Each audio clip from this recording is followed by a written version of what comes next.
Hello everybody, this is Abstracts and Chill number 3.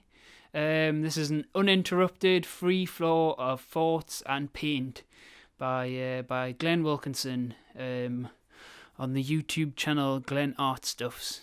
Do you like that description?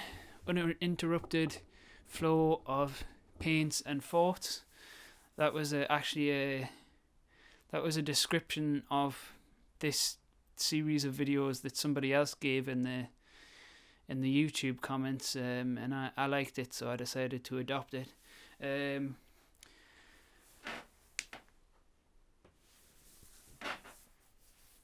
Sorry if you can hear the chair creaking. Sorry, that's me standing up and getting down again. So this voiceover is recorded after the fact. It's what you're listening to here isn't me. That's not me talking as I was painting this. That's me a good amount of time after, actually. I've done quite a lot more of this painting since I recorded this video of me painting. And as you can see, the annoying thing about this video is my bloody head keeps on getting in the way. But I think you see, in more recent videos that I've made of this painting, I've kind of managed to angle the camera a bit better so that my head isn't in the way all the time. But unfortunately, I hadn't quite worked out that my head was getting in the way too much when I was filming this, so my head's getting in the way quite a lot. And actually, the next.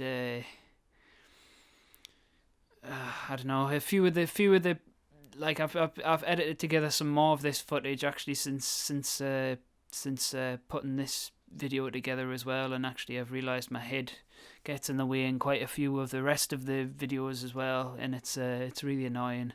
So I do apologise about that.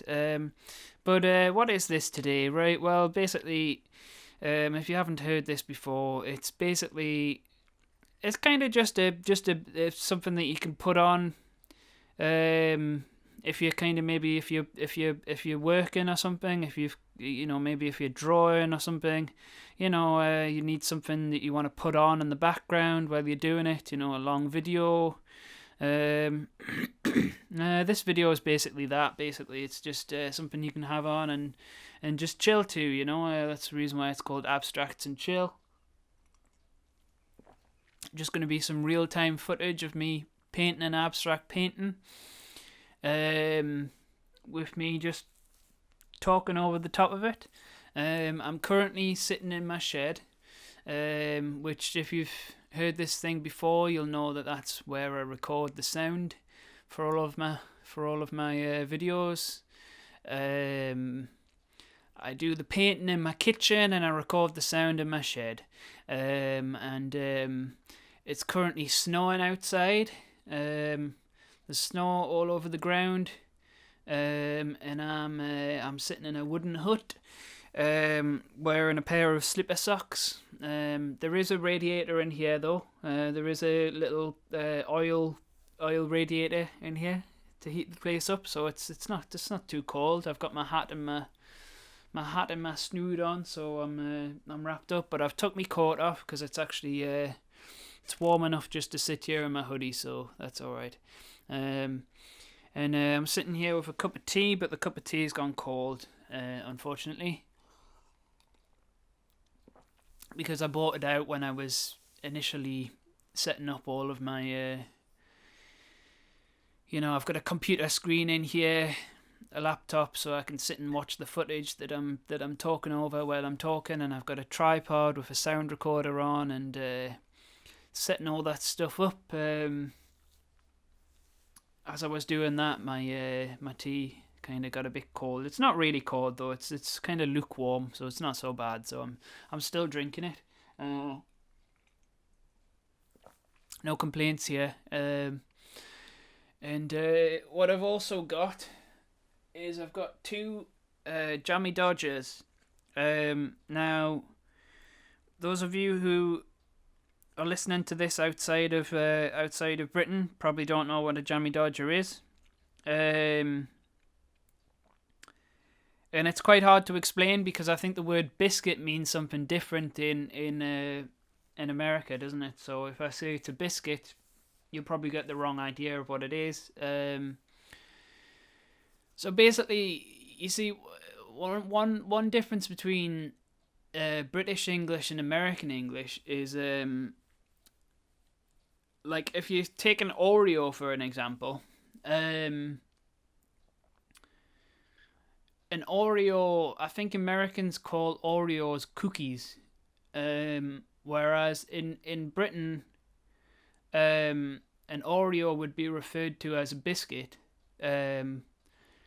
So in many respects, what an American would refer to as a cookie, a British person would refer to as a biscuit. But it's not actually as simple as that, because the word cookie is also a word in British English as well.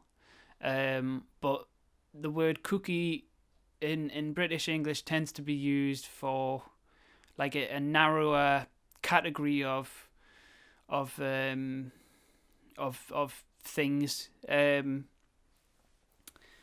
We would only call it a cookie if it's like made from cookie dough and like, I don't know, like has chocolate chips in it or raisins or something like we would call that a cookie, but an Oreo we wouldn't call a cookie. We would call that like a biscuit. So a Jammy Dodger is basically like a biscuit, a bit like an Oreo, but it's not chocolate coloured. It's just kind of like, a light coloured biscuit. And it's got the cream in the middle of it in the same way that an Oreo does. But in the middle of the cream, there's like a hole in the middle of the cream. And in that hole, there's kind of like a sort of like a dried jam sort of thing. And then there's a hole in the top of the biscuit as well, so that you can kind of see the jam in the middle of the biscuit, sort of. And that's called a Jammy Dodger. And it's not really, to be honest, it's not jam like the jam you would get in a donut. Like, you can turn a Jammy Dodger upside down and the jam doesn't fall out because it's like a hard jam, it's like a hard, like, dried jam. So it's pretty different to jam, really, but it's, I don't know, I guess it's jam. It's called a Jammy Dodger, so I mean, they wouldn't call it that if it wasn't jam, would it? Would they? I don't know. Yeah, but anyway, back onto the artwork. I'm gonna talk about the artwork a bit during this video, the artwork that you can see on screen. But I will be going off on other subject matter as well. If you don't mind. This, if you didn't see my last video, this piece of art that I'm doing here is basically, I got like this roll of canvas. Pardon me.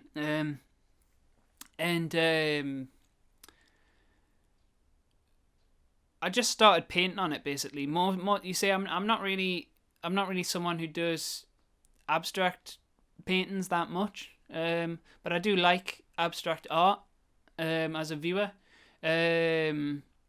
Most of the time when I draw or paint, I tend to kind of be doing something that's not abstract, more representational or whatever. But this canvas roll, I wasn't sure what to do with it. I was kind of thinking, it probably wouldn't be worth. To be honest, it seemed like quite cheap canvas. It didn't seem like very particularly decent stuff, if I'm perfectly honest. So I kind of thought, it kind of almost doesn't seem worth going to the trouble of stretching this canvas. So I just decided to unroll it and just start painting on it. And I just decided to just start painting some abstract shapes on it. But it's become a fairly big project, actually. I was just kind of messing around when I started out, but it's a big 2 meter long thing. You can't see much of it, obviously, because the camera's sort of the camera, I can't push the camera so far out that you can see the entire 2 meters. And to be honest, I've been painting it. I've been sort of unrolling it as I'm painting it, sort of thing. So like I can't actually see the full 2 meters of it when I'm painting it. Even it's about how what was the width of it again? Maybe about 40 centimeters, I think, something like that. Was it 40 centimeters? Yeah, something like that.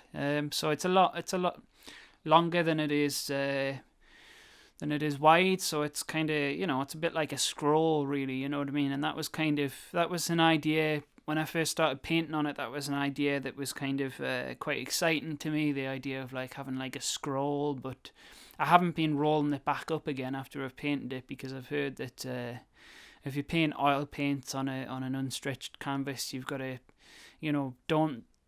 Apparently, the rule is you don't roll them up until the paints have finished curing, which apparently it takes about 6 months or something for the paints to finish curing. So what I've done is I didn't do it yet at this stage, obviously, because this is just the first bit that I'd unrolled. But what I've done is as I've been going through it, because I've done quite a lot of it now. I've done about a meter. A meter 20 is like completely finished, and then I've done some more on the rest of it as well. I'm quite far the way. I'm past halfway through it anyway. So as I'm talking to you here, but obviously this video was when I was like just starting it. This is just like the second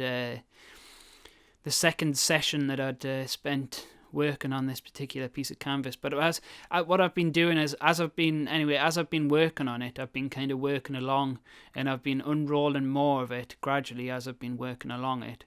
And I put I propped like a notice board up on the side of my in between my wooden drawing board, which is what I've laid the canvas, what I've unrolled the canvas out onto, my kind of wooden drawing board that has like my camera attached to it, on like a bendy camera arm that kind of comes up over the top of what I'm drawing. I've rolled it out onto there, and then I've stuck a kind of an old kind of like cork, kind of really thin kind of cork notice board on one side of it, and I've sort of rolled the part of the canvas that I've finished.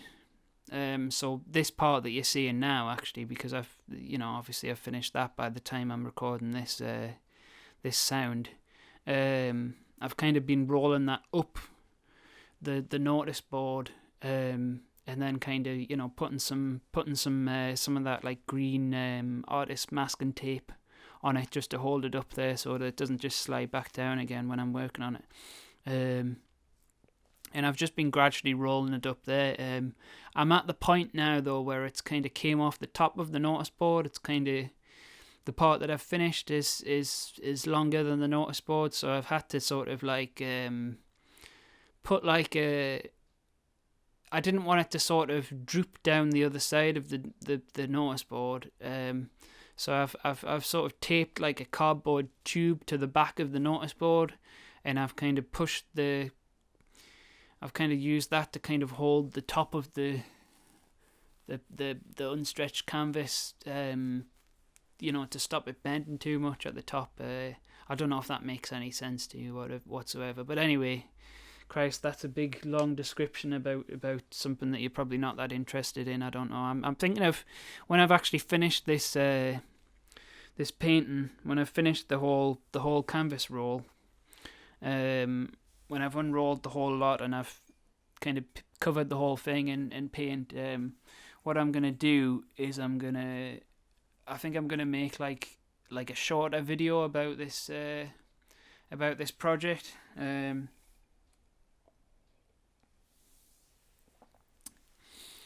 So I've kind of filmed some footage of what I was just talking about, so you'll see what I'm going on about then if you if you care enough to come back to this channel, which if you're not really bothered, then that's fine as well, So what you can see is doing here is basically that green blob there, that kind of green shape in the middle. I'd kind of put that down on my first painting session, but I wasn't just intending to leave it as kind of like a block green color. I wanted it to be kind of toned a little bit and have some more variation and kind of gradient around it. So what you can see is doing is I'm sort of trying to do that now, but I think the green paint kind of dried very quickly. Actually, it dried a lot quicker than I thought it would. So when I came back to it the next day, it was almost completely dry. Still a tiny bit wet. You can see it's. So what I'm trying to do here is I'm trying to put more paint over the top of it and kind of blend it into the green below, but it's not working that well because of how hard and kind of firm the green was before I even started with it. But I try my best in here, and it looks interesting. It doesn't quite look how I wanted it to look, but it looks interesting anyway. So yeah.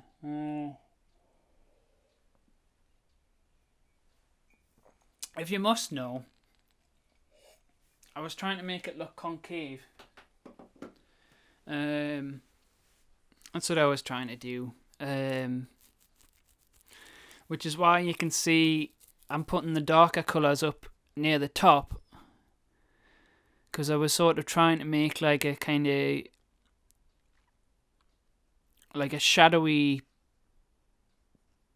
sort of curve inwards, like the top of a cave, and then I was kind of trying to make the bottom look like the light was sort of hitting the bottom a little bit more. I was trying to make it look concave.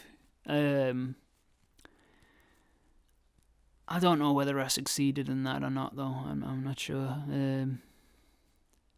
Probably not, to be honest. But yeah, it still looks interesting anyway. Which is kind of. I messed up that line. The line in between the green part that I'm painting on now, and the kind of browny bit that I did in the last session. Messed up that line quite a lot. There's a very messy line. It's not a very smooth line between those two, which is kind of a bit annoying. And that was kind of just because of how furiously I was having to blend it because of the paint being so dry underneath. That's the reason why that ended up being a bit. Just gonna take off me hat and snood there, because I think it's warm enough in here. Actually, it's warmed up a bit more. Yeah.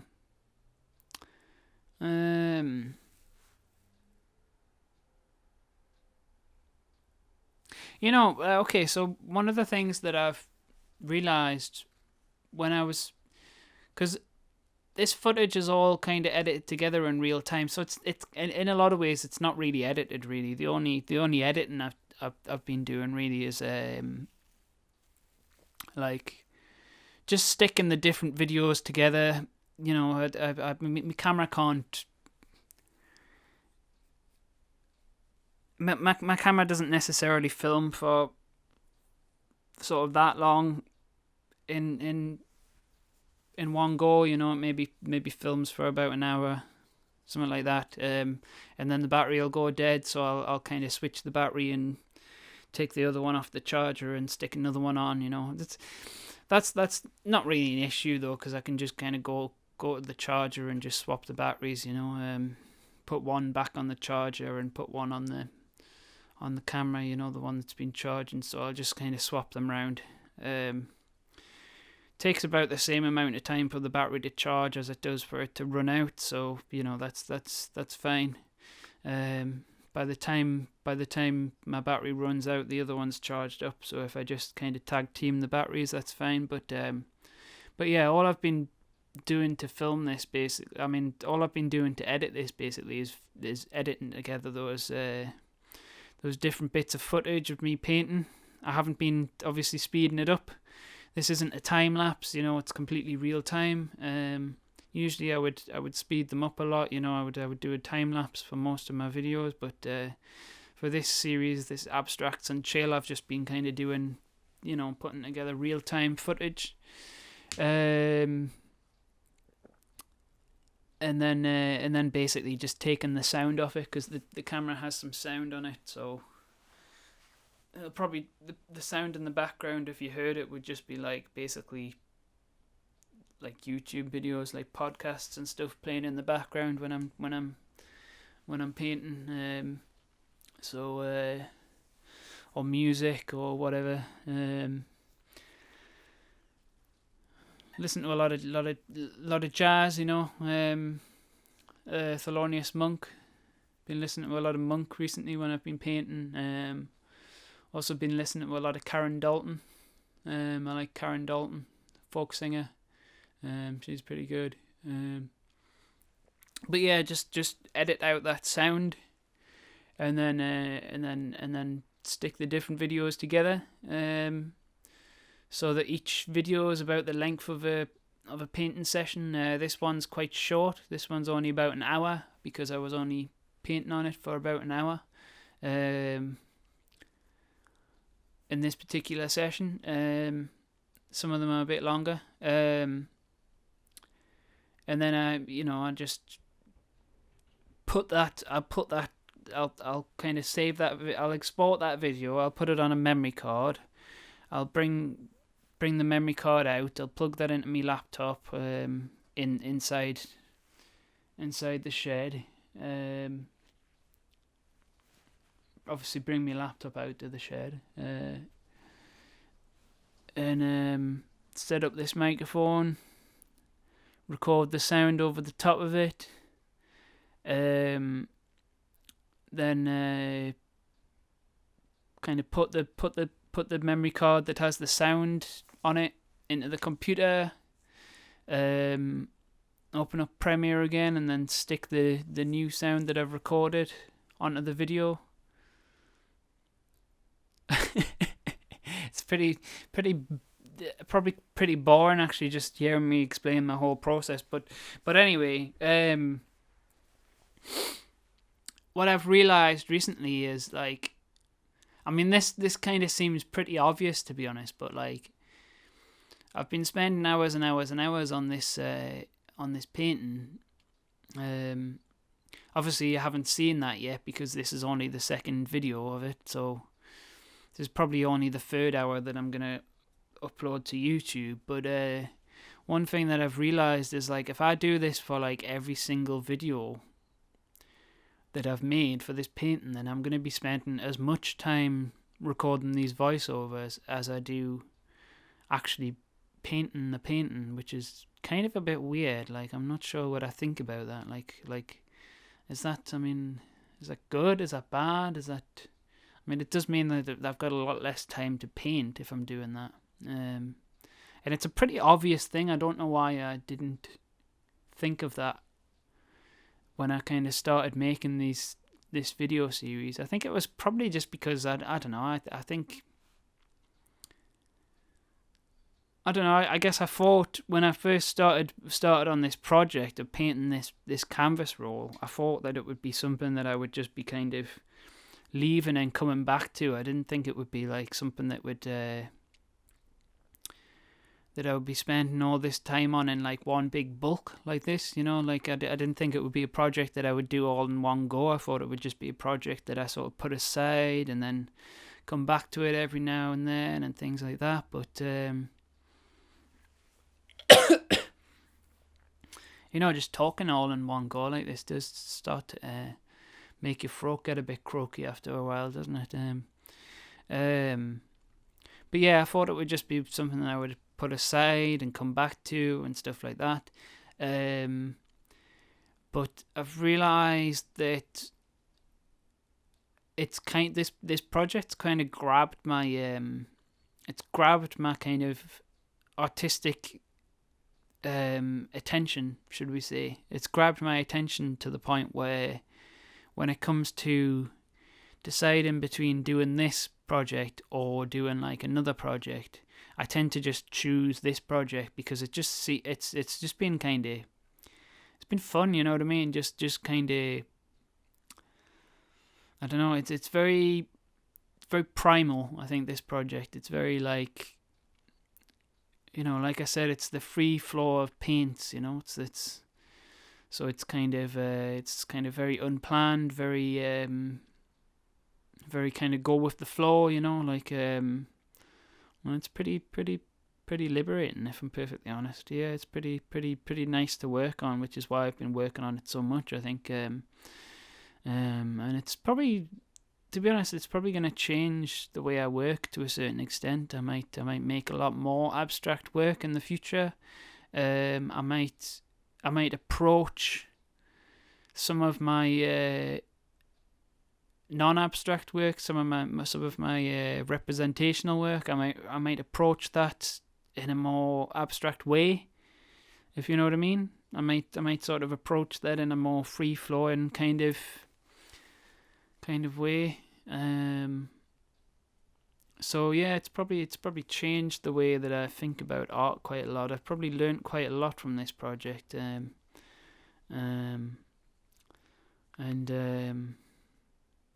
It's weird. I feel like I'm talking way ahead because like what you're seeing here on the screen is like right at the very start of this whole project. It's kind of like right at the very beginning. I've done so much more of it since this that you can see here. In fact, actually no, I'm not going to give away anything about what I do in the future but there's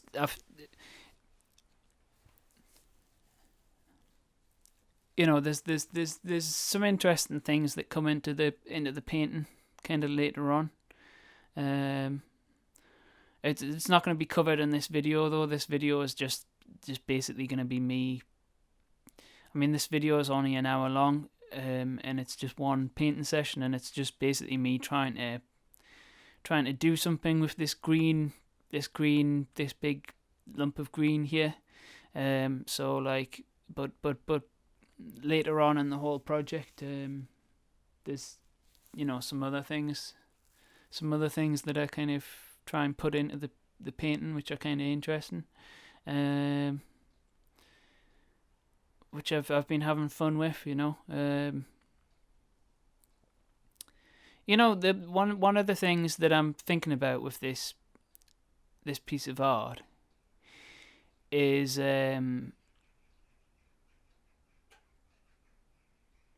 I've lost my train of thought.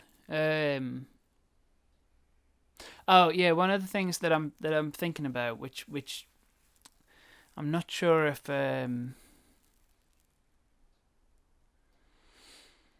it's kind of quite a bad thing, but the kind of quality of the canvas that I'm painting on doesn't feel that great. It doesn't feel like very good quality canvas, and I haven't like primed it or anything like that. I've just kind of painted straight onto it. So like, I mean, that does seem a shame. It does seem a shame that it's a kind of a canvas that doesn't feel that great. Because it does make us wonder. It does make us worry about the longevity of the canvas, because I've actually started to get more attached to this project as it's went on. At first I was just kind of messing around, but now it's become something more than that. So, I mean, that's interesting. It's one of those things. Actually, this is something that I'm actually interested in your views on. Actually, this might be something that you could talk about in the comments. So like, on one hand, okay, so the quality of materials that you use in your art, right? I'm gonna actually bite into this. I've just been looking at this Jammy Dodger for ages, and I haven't actually eaten it yet, so I'm gonna take a bite out of it.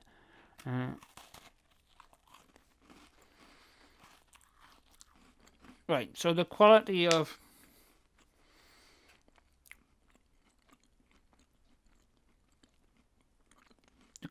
art materials that you use, right?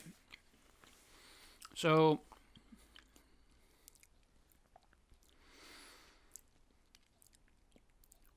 on the one hand, the cool thing about using art materials that don't seem very good quality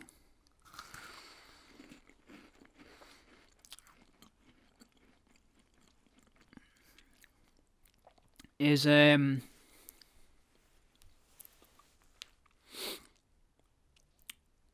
sometimes it brings out your creativity a bit more, because you can just start working on a piece of art. Pardon me. You can just start working on a piece of art. Without overthinking it. It doesn't have to be a great piece of art because you're just using cheap materials. I mean, don't get me wrong. The paint that I'm using on this is quite good quality. So it's not all bad quality art materials, but the actual canvas itself is pretty poor quality. But I definitely think that this project kind of got off the ground so well because of the fact that I just wasn't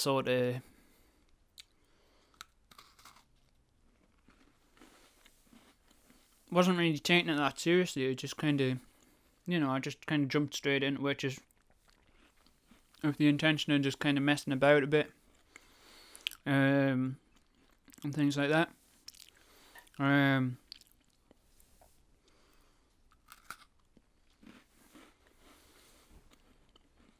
So that seems like a really positive thing about using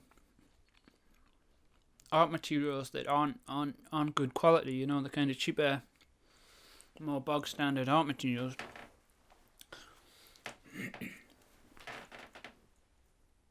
Just gonna check that this thing's still recording.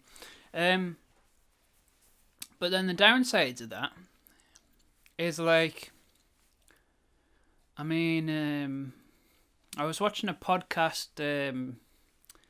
with Andrew Tichler. I think that's how you pronounce his name. And he was talking to a gallery curator guy. I think the gallery curator guy put forward a very good, when he was kind of giving advice to artists, he put forward a very good argument for using good quality art materials. And he said, you never know when you're gonna end up painting that masterpiece, because I think like the piece of art, if you ever get to be like,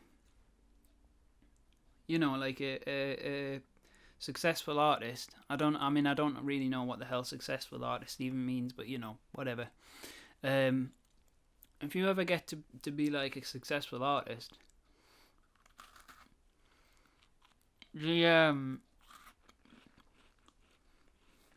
piece of work that ends up becoming your, like, most popular piece of work,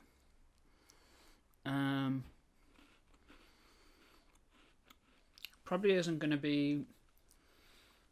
You're probably not even going to be able to choose that. You're probably not going to be the one who chooses which piece of your work is the most kind of well liked. So like,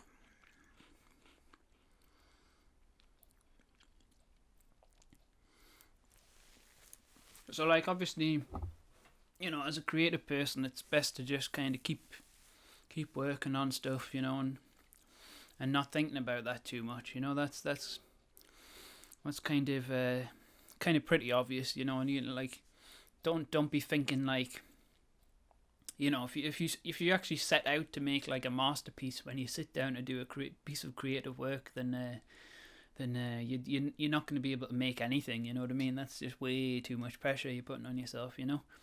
But at the same time, there's you're probably gonna make a masterpiece when you're least expecting it,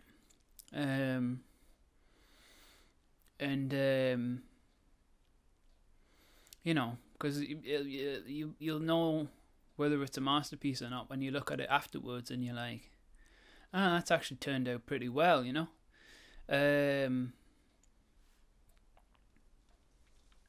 might not think it's a masterpiece, but you might think it's a pretty good piece of work, like compared to the crap you usually make. No, I'm kidding. But no, you might think it's one of your better pieces, And I mean, if when you hit on that realization, you might be like, oh, I wish I hadn't made it on such crappy stuff. You know what I mean? I wish I hadn't, just started out on a crappy canvas, because I don't know whether this thing's gonna hold together properly. You know what I mean? Like, I'll probably be all right though. I mean, not that I'm talking about this. You see, I've kind of made a mistake there. I've kind of I've linked it to this piece of work, which if you're looking at it now and you're looking at these kind of messy shapes that I'm crafting here, you're probably thinking, what the hell does he think this is one of these? Does he think this piece of shit's one of his best bits of work? Is he crazy or something? You probably you might be thinking that, but obviously it doesn't look like that now, because obviously it's just in the rough stages, and I don't know, maybe it doesn't even look like that when it's been worked on a little bit more. But I have worked on it a bit more since making this video, and it's actually looking look, man, I'm happy with it, right? I'm happy with the way it's coming along, basically, is what I'm saying. You know what I mean? So you might think it's a piece of shit, but like, fuck you,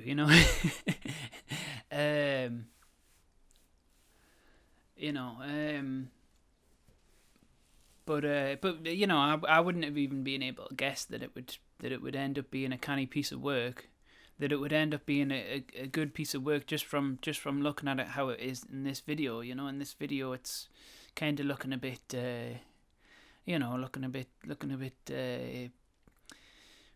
rough. It's very, very rough thing here. I've not really worked on it very much to bring it together at this particular stage in its development.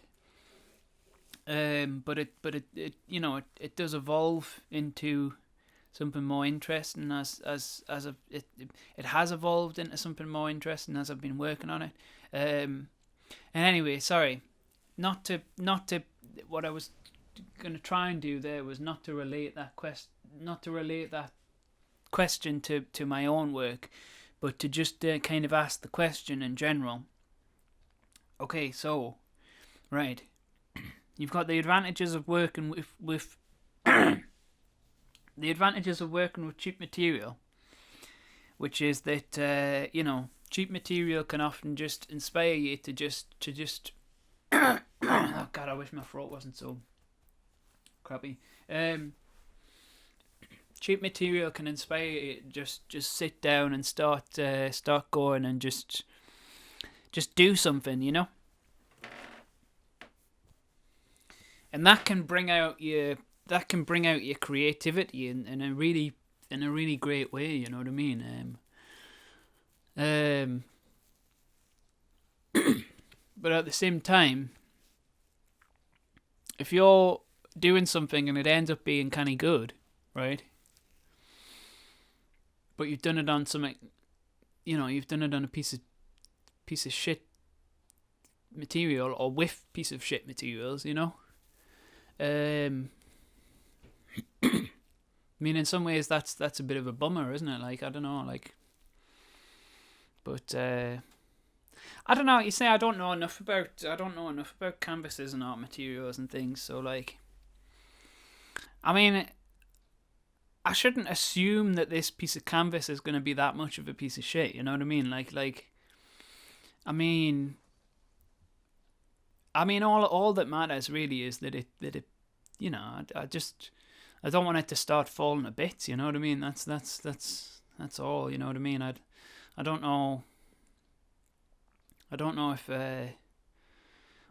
canvases do that. I don't know. I've heard some horror stories, but then again, there's always going to be horror stories. I don't know. Pardon me. Maybe if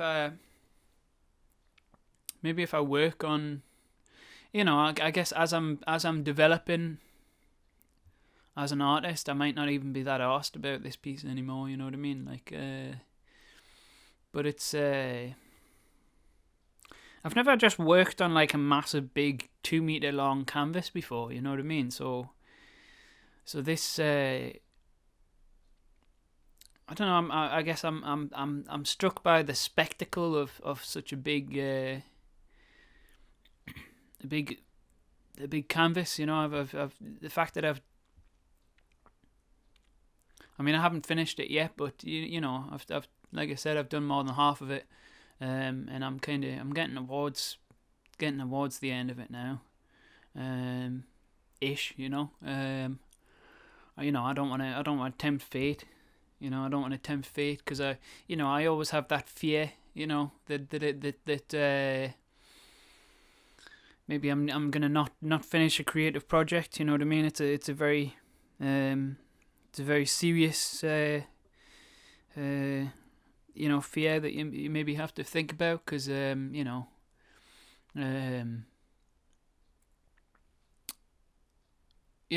like oftentimes you won't finish a piece of creative work. You know what I mean? Like sometimes you take on a project that's too big and then you lose steam for it, and you end up doing other things instead. You know what I mean? So you've got to take that threat seriously, because if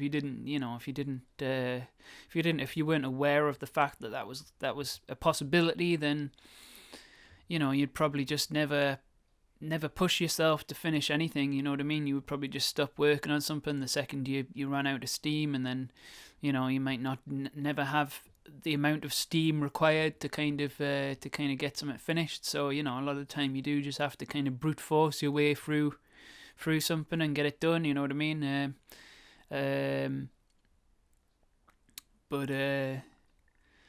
So yeah, I always feel like I'm tempting fate a bit when I say like, oh, I'm close to being finished, I'm close to being done, this is gonna be, or whatever, but I'm getting through it. But what the hell am I going on about? Yeah, so I'm struck by the spectacle of it. A big 2 meter long canvas roll.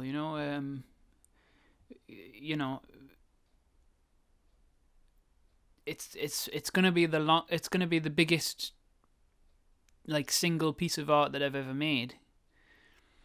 Don't get me wrong.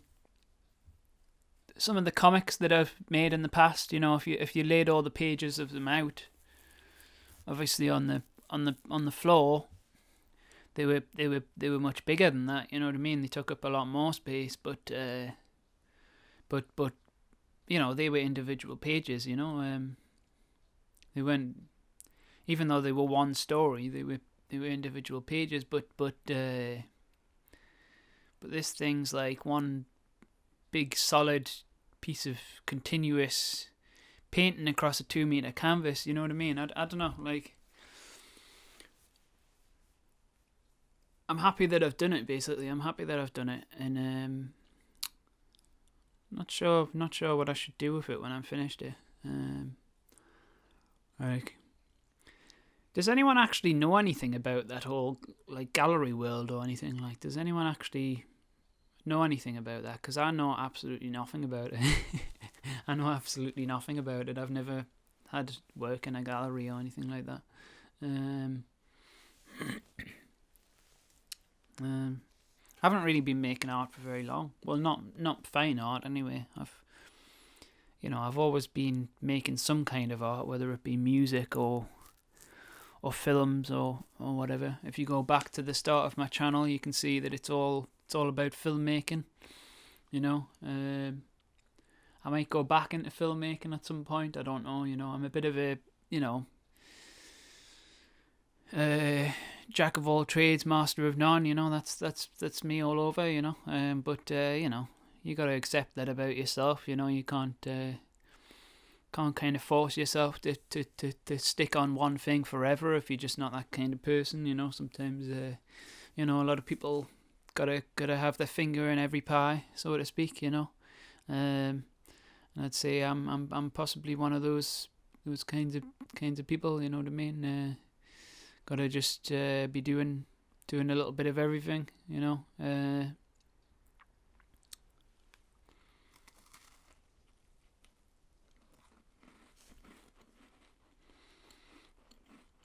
But yeah, I haven't been doing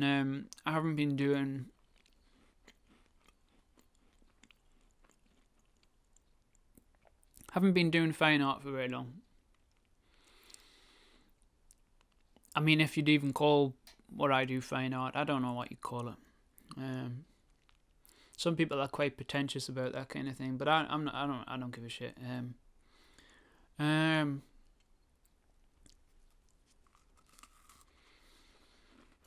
But there's my head in the way again. Isn't that really annoying? My head's in the way, blocking everything. But yeah, I'm wondering if anyone actually knows anything about that whole gallery stuff. I've got to look into that a bit more. See what it's all about.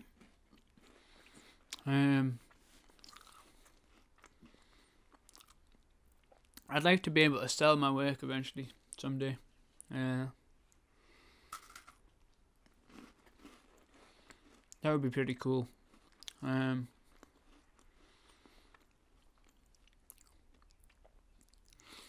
heard some people suggesting markets. Markets. Maybe you go to a local market.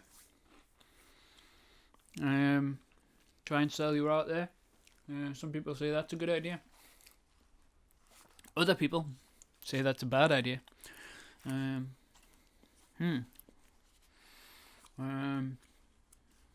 Yeah, you never really know, do you? But I'd like to see this thing on there. It'd be nice to see this thing on it. Pardon me, sorry, took some biscuit down the wrong way. I'd like to see. It would be nice to see this thing up on the gallery wall. That would be nice. Big thing like this, big 2 meter long canvas. Be cool to see it up on a wall somewhere. I'm probably gonna have to stick it on a wall in my house, actually, to be honest. When it's done, I'm gonna stop messing around with this little box that I've got here, because that's probably gonna be picked up in the microphone. I need to remember this microphone's not really a vocal microphone. It's just a kind of a room microphone. It picks up all the sounds in the room. So, and speaking of that, I haven't got rid of this ticking clock. I'll get rid of that.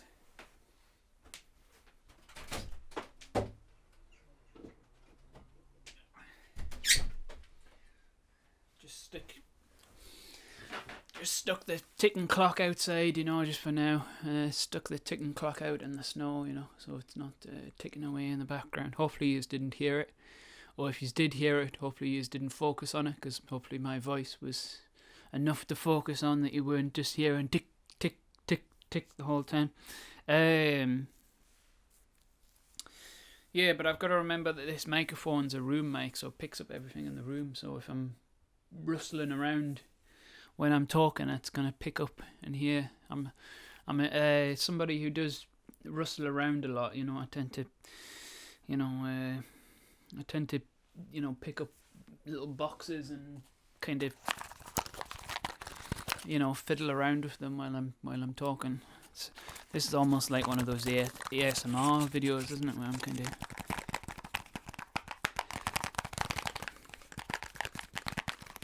just move that around the microphone there. Yeah. Anyway, yeah, I've got to remember not to do that, because yeah, it picks up in the microphone. But yeah, it would be cool to see this thing up on a wall somewhere, like in a gallery space or something. I need to search around, basically. I mean, I'm sure I could. I'm a fairly enterprising person, I guess. I mean, I've done things before. I've organised film screenings. I've organised film shoots a lot, obviously, because I'm a filmmaker. Like I'm an amateur filmmaker. I've organised gigs for bands and things. So like, I should. If I put my mind to it, I should be able to organise some sort of a place to like show some of my art in real life, I guess. Although the pandemic kind of makes that a bit more weird, doesn't it? Because it's not exactly an essential thing to go out for, is it? Just to go to an art gallery. But we'll see. Maybe when things open up again, I might have a bigger collection of stuff that I could potentially stick up on a wall somewhere. Just manage to get some sort of a space or something, like someone will let us use, and then I can stick up some of this artwork.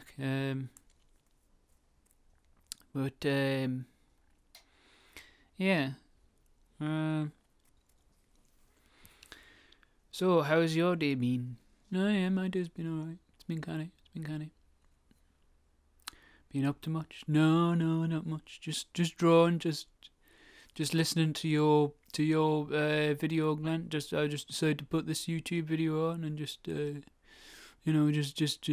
have a watch. See what's going on. Just something to have on in the background. I'm just drawing. I'm just chilling. I'm not sure what you're doing with your hand there, Glenn. Though you're kind of pointing at something, and I'm not sure what the hell what you're pointing at.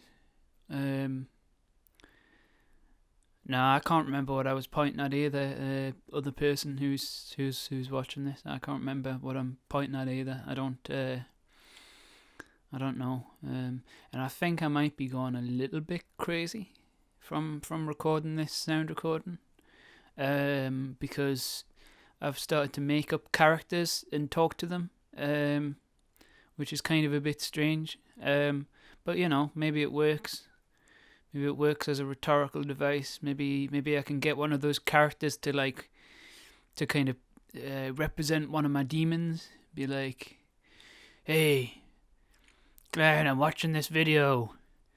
You shit. I hate you. And then I'd be like, well, screw you, I don't care. And then it's like, hey, demon exercised. Now I can be happy again and just paint. There's my head in the way again. Look at that. My head blocking the camera. And there's my nose. You can see my nose a little bit there, and a bit of my beard here. My beard's getting quite long these days.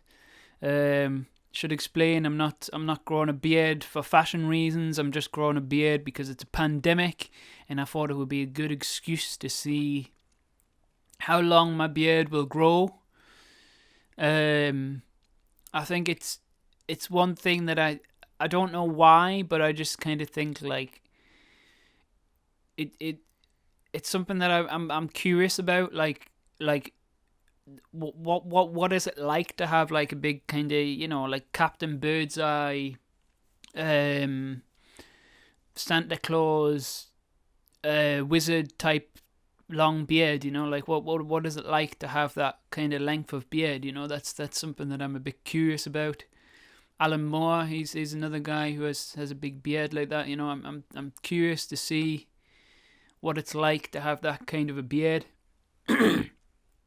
Even though I don't think it's the best from a stylistic point of view for me personally. I obviously not got anything against anyone else's beards, you know what I mean? It's the right decision for them, I'm not like some beard police.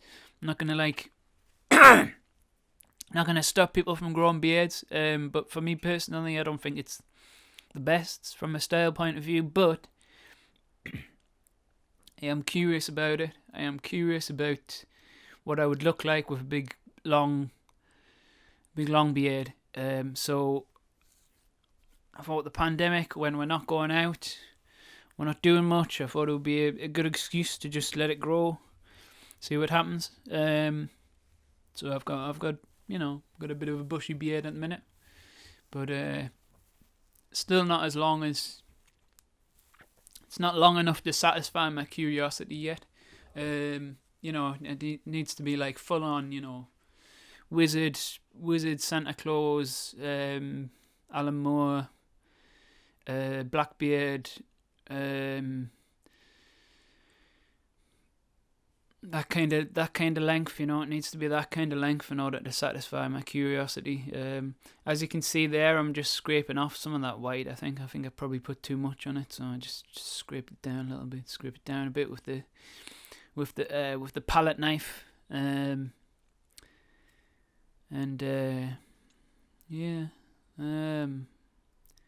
you can't see what I'm doing now. You can just see the back of my head. Look at that. Hair in the way. Looks quite greasy as well, doesn't it, my hair? Oh, God. And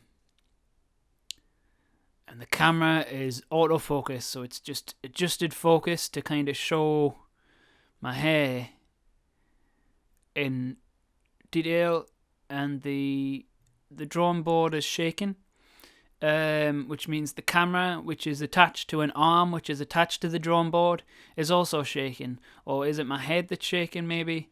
I don't know, but all you can see is a kind of shaky shake of the camera and the back of my head. Well, not anymore, you can see a bit more now, so yeah. But isn't that annoying that my head keeps on getting in the way? In later videos on here, I think I've managed to kind of sort that out. Turning the camera at a different angle, angling it a bit more, so it's kind of looking more. It's slightly more parallel to the drawing board, and then that means that my head isn't getting in between the camera and what I'm drawing as much, which is a good thing.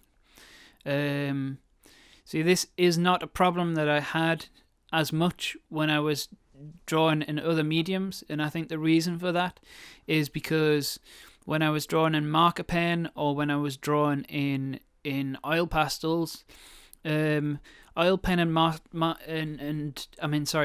oil pastels and marker pen. I nearly said oil pen and marker pastels there. Oil pastels and marker pen aren't as devastating to the living room furniture, so therefore the drawing board, the wooden drawing board, which is just a loose drawing board, it's not like a drawing board that's like attached to the table, it's just a loose portable drawing board with a camera arm on it. I built it myself, and the design of it is pretty much built so it's just portable. I can move it around wherever I want, stick it on my lap, sit on the sofa, just draw with my drawing board on my lap, and I can film it as well. But when I'm sitting in the living room drawing with the drawing board on my lap, I tend to have the footrest. My armchair has a footrest on it, and the footrest comes up. It's operated by a button. There's a button on the side of the chair, that brings the footrest up, which means I can put my feet up on the footrest, and then I usually have my knees bent, and I'm usually slightly reclined in the chair, with my drawing board rested against my my knees, which are kind of angled up from my body, which means the drawing board is kind of tilted towards us, which means I'm not bending forward towards it, which means my head doesn't get in the shot. So I think that's the reason why my head getting in the shot is more of an issue when I'm painting oil paints, because when I'm painting oil paints, I'm on the I've got my drawing board on the kitchen table, with some cardboard over the kitchen table to stop the table from getting covered in oil paint, obviously. And that means that I'm bending forward over my picture a bit more, which means my head is getting in the shot. And that was something that I had to adjust to. And obviously when I was drawing this, I hadn't really adjusted to it yet, as you can tell, because my head is repeatedly getting in the shot, which is probably very annoying for anyone watching this. I know it's certainly annoying for me when I'm watching this, but yeah, that's that.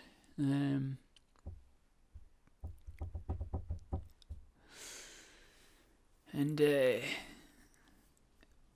you know, be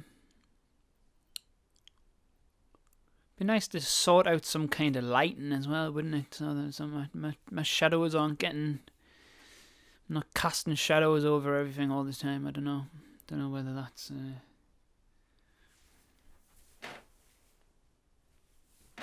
sorry, I keep on standing up just to look over, make sure this thing's still recording. I always worry in case it's going to stop recording randomly. You see, I'm limited to what I can set up in the kitchen, because my kitchen's not huge. You know what I mean? It's not massive big, so don't know how many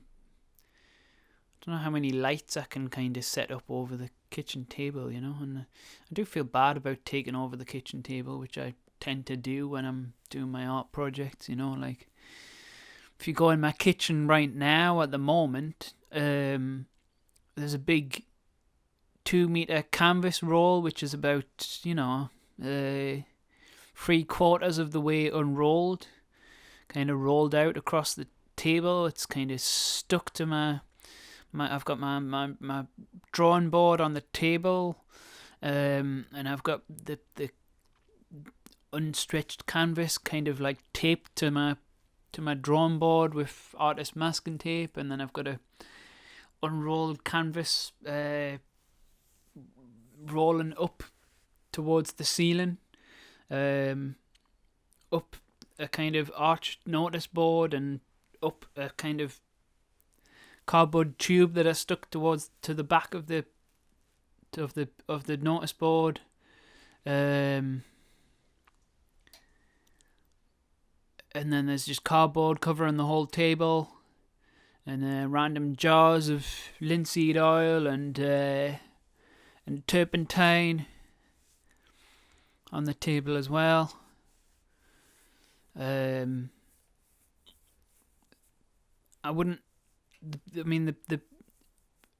least I'm not taking up any floor space, basically. I might be taking up the kitchen table, but at least I'm not taking up any floor space. So other people who need to use the kitchen can move around the kitchen perfectly fine, which is why they're not bothered about it. And no one in my house really uses the kitchen table that much anyway, except for projects. There's other people in my house who do kind of crafty projects as well, and they sometimes use the kitchen table for that. So the kitchen table is always taken up with that kind of thing. But there's still space on the floor that people can wander around. If I had lights to kind of light my drawing board, then they would take up floor space, and I think that might be taking the piss a little bit. That might be taking it a bit too far. So I don't know.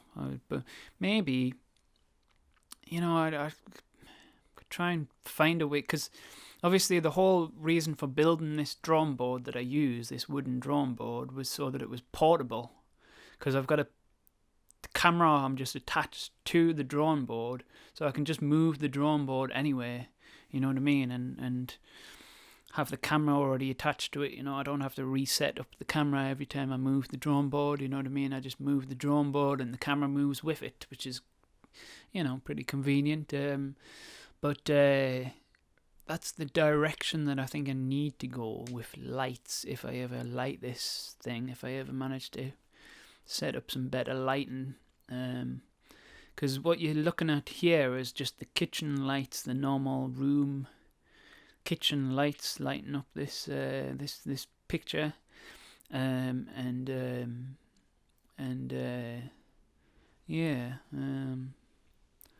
mean, it doesn't look so bad, but I do cast shadows on it.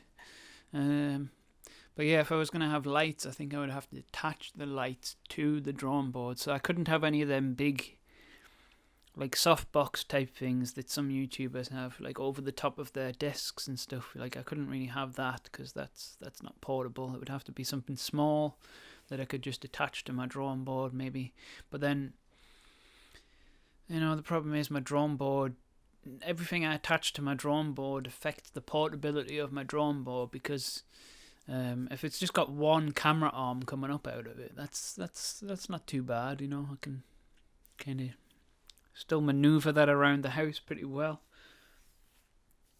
But if I had lights coming up off it as well, it would be like, wandering around the house with this Inspector Gadget drawing board with all the stuff coming up off it. It's all like lights and stuff, all kind of coming out of it in every direction. There's a chance I could, as I was carrying it through a door, it could just bump one of the lights or something, maybe, I don't know. I'm not being ambitious enough. I think I could probably attach some lights to this thing. You know what I was thinking of doing? I was thinking of attaching another camera to it, actually, as well. I know I'm getting a bit carried away. I did when I was building it, I did drill 4 holes in it. I drilled a hole in every corner, and the original intention was to so that I could unscrew the camera mount and put it on any corner. But then that turned out to be a bit more complicated, because I need to have, in order to stop the camera from kind of swinging backwards and forwards in the hole, because that was one thing that I didn't think about, is there's nothing to kind of stop the camera mount from twisting in the hole, if you know what I mean. So in order to stop the camera mount from swinging backwards and forwards because of it twisting in the hole, I had to put like a kind of wooden block on the corner that I actually put it, that I actually screw the camera mount into, to stop it from twisting backwards and forwards. But so yeah, I don't actually unscrew the camera mount and put it in the different holes, but the fact that it's got 4 holes in it, this drum board, that means that it's technically got 4 places where I could put other things. Although not really, though, because so two of the corners are kind of close to me. Obviously, the holes are all in the corners, and like 2 of the corners are close to me. So if I screwed a light or something into the corners that were close to me, then the chances are that's gonna be annoying, because it's gonna interact with my kind of elbow and my arm when my arm's moving about, isn't it? That's the thing. You've got to give yourself some elbow room, some space, to move your elbows when you're drawing. You can't be being restricted by lights and getting all up in your elbow space. That's not good. So yeah, I couldn't have that. But what I could do is maybe drill some more holes. Could maybe drill some more holes along the top, because the holes don't just have to be in the corners. I could maybe drill some more holes along the top edge, and then stick some more stuff in the top edge. Turn my drawing board into a, like a mobile disco, pretty much. It could be like a little mini portable mobile disco. I could have all sorts of stuff on there. Lights, extra cameras. More than one camera angle. Maybe I could live stream. Wouldn't that be cool? It'd be cool to live stream. I could live stream, but then the problem is my laptop's probably not good enough to live stream. It would probably stop. My laptop would probably not really work if I was live streaming, I think. But so I'd have to do that. I do have a desktop computer that I use for video editing and stuff. I know I'm fancy. I've got a desktop computer and a laptop. Aren't I fancy? Aren't I posh?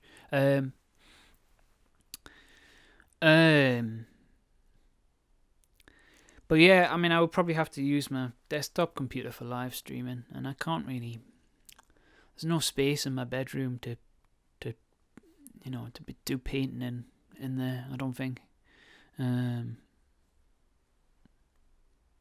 because I've got like a tiny. If you saw the desk that I've got my computer on, honestly, it's like the size of a school desk, the kind of desk that you would do an exam or something, like just a one person, tiny little school desk. That's what I've got my computer set up on. Well, the actual computer tower isn't on the desk. The actual computer tower is in a wardrobe that has the door taken off it, because obviously you don't want to put it in the wardrobe, with the door closed, because then it would overheat. You know what I mean? But I've took the door off its hinges and stuck it in there. That's the end of the video there. Alright. Okay. Yeah. The video has ended. Which is probably a good thing, because I think I was rambling about crap that wasn't particularly interesting towards the end there. But yeah, it's been good. It's been good. I hope you've enjoyed it. Usual things. Please, if you enjoyed this video, please like the video. Please subscribe to the channel if you haven't already, and maybe click the bell icon if you're brave enough, because if you click the bell icon, you'll be obviously harassed by my videos whenever I put them up. So if you like the idea of being harassed by my videos, then click the bell icon. And in terms of a code word, I usually give a code word for these longer videos for people who've watched the whole video. Just just so I can, sometimes it's nice for me to be able to see that some people have watched the whole thing. So my code word today is going to be the word radiator. Radiator, that's the code word. So include the word radiator in your comment if you've watched the entire video, and if you've got to this point. And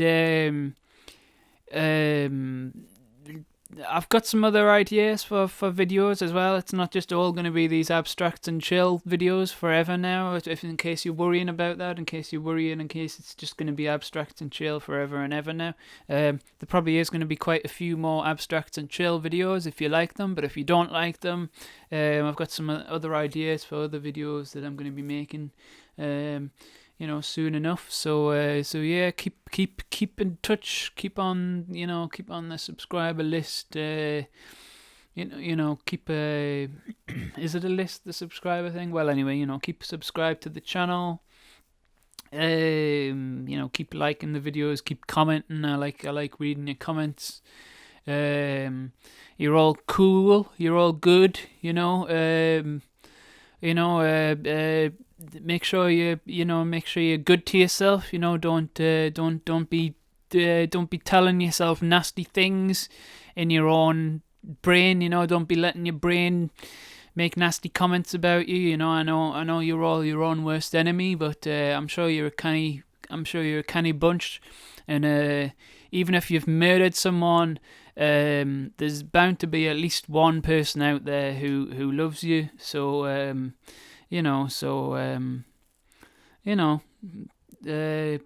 hang in there, everybody.